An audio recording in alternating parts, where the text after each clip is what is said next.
Heyo! Hello. Yo. It's Mike, and Elsie, and the Blockbuster Chick. Hello again. We all went and saw Mockingjay Part 2. Yes. Yes.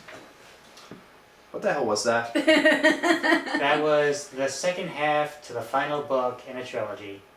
So 4 films out of 3 books. Okay, and how did this tie into Divergent? Unfortunately, it does not. Wrong one. Okay. I don't know, all these things start to blend together eventually. Yeah. So, I liked it overall. It was good, in my opinion. I had some problems with it. I'd say frankly, just the main issue that I had with the movie is just one of the framing sequences of the when they're in the tunnel and there's all that action going on and it's so dark. Yeah. So it's a little too hard to keep track of of that entire sequence because everything's moving so fast. Mhm. But it's also not. Well- But also because it's so close to being dark because they're in a tunnel, so it's hard to follow everything that's going on. Yeah, at that point it started to feel like I thought I was watching Alone in the Dark at one point. See, I felt Right like I was like watching this thing and going, somebody really loves Del Toro. Even the ghoul things that ran into the sewer system looks like creatures from a Del Toro film. And by the way, at that point the thing lost me because when did those things? We're in a real world war battle. How the hell do we now have ghouls and vampires and cat women? It's the future, just go with it. Mm-hmm. What the hell are they feeding those frickin' rich bastards? Alright. So, what did you think of it? I thought it was really good. Having followed all the films so far, and being one of those people that think I should have read the books beforehand because they did it with the Harry Potter films. But I thought overall it was really good. It didn't feel weirdly. It didn't feel like it was over 2 hours long to me. It felt like it had a nice flow to it. There were a couple of points I had to kind of remind myself. Okay, who the hell is that? Right, and how do they tie in? And I saw the twist coming a little earlier than I thought it would, but it was still nice to see him. No spoilers. I'm not going to do any spoilers. Also, I'm going to assume, based on you saying that, and I'm going to assume you haven't read it, so I'm the only one who's actually read the full book. Mm-hmm. All 3 of them. Yeah. If it ain't a graphic novel, I ain't reading it. Of course not. I read the Harry Potter books, but not the Hunger Games ones. But didn't mean to. But. Yeah, I read the last book last year before the first half of this movie came out. Mm. So you spoiled yourself. Yeah, I knew what was going to happen, but it was nice to see it all on screen, and it was Yeah. basically how I imagined it going on in the book. So it's just curiosity, like what difference is?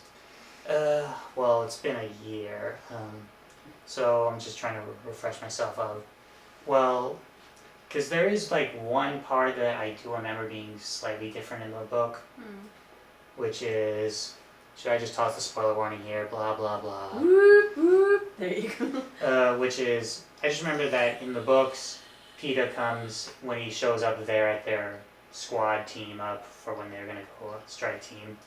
I remember in the books he's brought in as a replacement because one of them got killed off before somebody. Oh, okay. Oh, okay. But in the movie they just bring him along as Bring him in as propaganda. Mhm. You sure that he's trying to join the good side after all?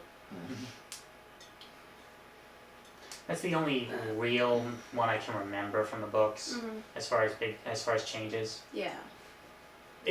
Frankly it's not even that big of a change overall. As instead of having to kill off somebody early, they just didn't. Oh. So, Well, he gets killed. I think that character ends up getting killed off during the fight sequence. Right. What are we talking about? Seymour Hoffman's character got killed off. That was an awful joke. What? Yet again, if I can't make fun of a guy who killed himself over a year ago, what can I make fun of? Nothing. But I want to know what the hell were they feeding Woody Harrelson? Because I swear he gained about 50 pounds on that fucking throughout the course of that film. I can't even look. Did you see him in the beginning? He looked like Woody Harrelson. Now at the end of this one, he's like all fat, bloated. He's walking hunched over. I say as long as I don't see his butt crack like I had to endure in 2012, I'm fine with however he looks. Actually, I think Woody Harrelson's butt would have actually made this film better. No. I will abstain from this argument. Yes. But then overall, I really liked it. I did enjoy it all overall. It's just that one part that I was a little iffy on, but I did like it. Yeah. I can't say I hated it, but really just didn't give a crap, to be truthful. He only went along because the two of us wanted to see it. Yeah. Yeah. When the wife says she wants to see a film, you go see a film. I still say I prefer the first film. Yeah, the first one was good. But I still really like this one. It had a nice conclusion to it. Yeah. And the moral of this story is, when the government wants your daughter to go into battle, you let her. Oh, sorry, it's not the daughter. It was No, her sister. It was meant to be the sister. It was the first of sister. all. That's right. Good night, everybody. Sacrifice your youngest sister for your own safety. Remember that.